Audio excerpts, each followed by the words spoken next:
Halo semuanya, kami dari Guru Bahasa Indonesia akan menampilkan contoh dari komunikasi verbal dan non-verbal dalam penerapan 3M di lingkungan dormitory. Namun sebelumnya, mari kita menyimak definisi dari komunikasi verbal dan non-verbal.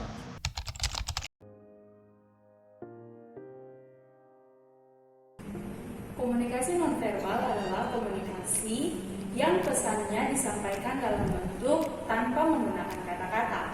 Komunikasi nonverbal lebih jujur dalam mengungkapkan hal yang ingin diungkapkan.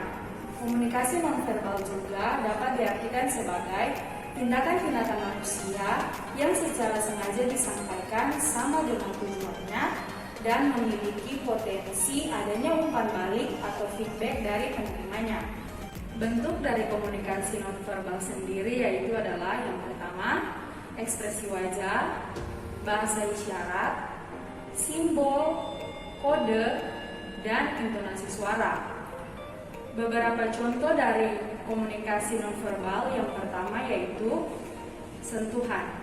Sentuhan dapat berupa salaman, berpelukan, pukulan, menggenggam tangan, dan lain-lain. Yang kedua adalah gerakan tubuh. Dalam komunikasi nonverbal, gerakan tubuh meliputi kontak mata, ekspresi wajah, dan sikap tubuh. Gerakan tubuh biasanya digunakan untuk menggantikan suatu kata atau suatu frasa. Contohnya, mengangguk-angguk untuk mengatakan ya. Yang ketiga adalah vokalik. Vokalik merupakan unsur nonverbal dalam ucapan, yaitu cara berbicara. Contohnya yaitu nada suara, kecepatan berbicara, dan lain-lain. Yang terakhir adalah kronemik. Kronemik adalah bidang yang mempelajari tentang penggunaan waktu di dalam komunikasi nonverbal.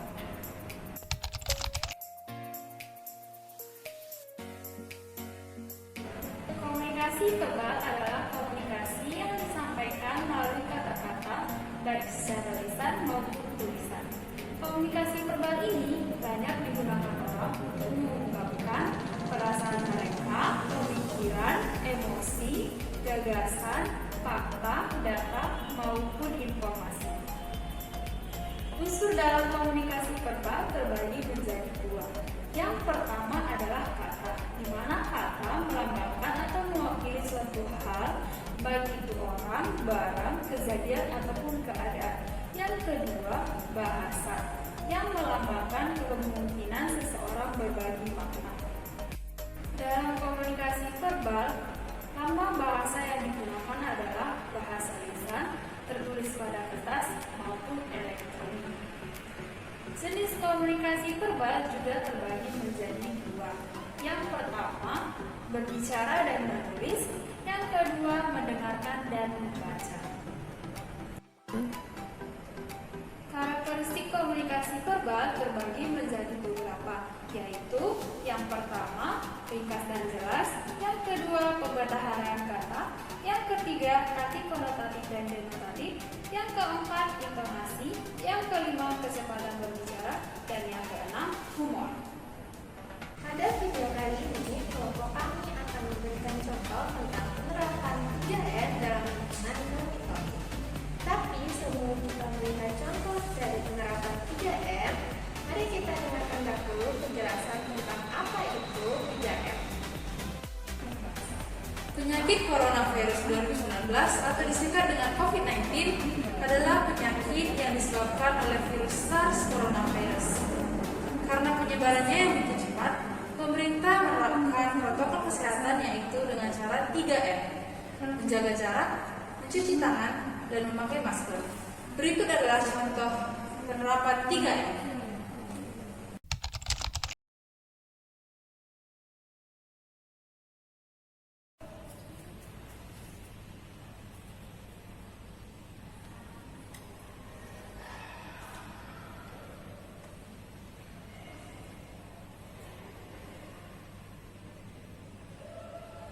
Astaga, lamanya. Masa? Udah lama?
Baik, di sini saya akan menjelaskan 6 langkah cara mencuci tangan yang benar menggunakan hand sanitizer. Pertama, kita semprotkan hand sanitizer ke telapak tangan secukupnya. Gosok dengan arah memutar dan lakukan secara bergantian. Kedua, usap dan gosok juga pada bagian punggung tangan. Selanjutnya, ketiga, bersihkan sela-sela jari. Lakukan hingga bersih. Kemudian keempat, bersihkan ujung jari dengan gerakan mengunci. Lakukan secara bergantian. Dan yang kelima, gosok dan usap ibu jari pada bagian punggung tangan secara bergantian. Dan yang terakhir, letakkan ujung jari di telapak tangan dan gosok atau lakukan dengan secara memutar. Lakukan secara bergantian.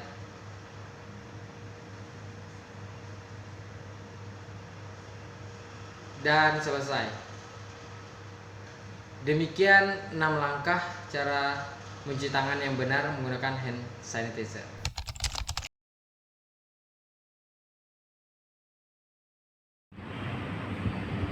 Berikut adalah cara memakai masker yang benar.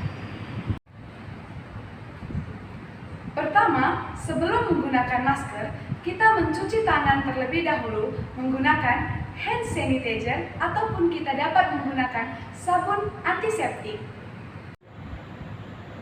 Kedua, kita mempersiapkan masker. Kita dapat menggunakan masker medis dan masker non-medis. Masker non-medis sering kita gunakan adalah masker.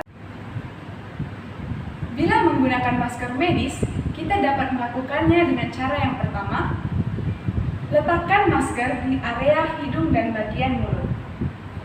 Lalu yang kedua, dekatkan tali masker ke bagian telinga. Lalu yang ketiga, tarik ujung atas bagian hidung dan ujung bawah bagian dagu seperti ini. Lalu yang selanjutnya, tempelkan ataupun rekatkan bagian area hidung agar area masker lebih rapat. Jika menggunakan masker non-medis ataupun masker kain, cukup hanya menempatkan masker pada area hidung dan mulut, lalu rekatkan tali masker ke bagian telinga. Lalu tarik bagian atas bagian hidung dan bawah bagian dagu seperti ini. Perlu diingat, saat menggunakan masker, usahakan untuk tidak menyentuh area luar masker, agar kita tidak terkontaminasi dengan bakteri ataupun virus yang telah berada di luar masker. Apabila kita telah menyentuh area luar masker, segera cuci tangan menggunakan hand sanitizer ataupun kita dapat menggunakan sabun antiseptik.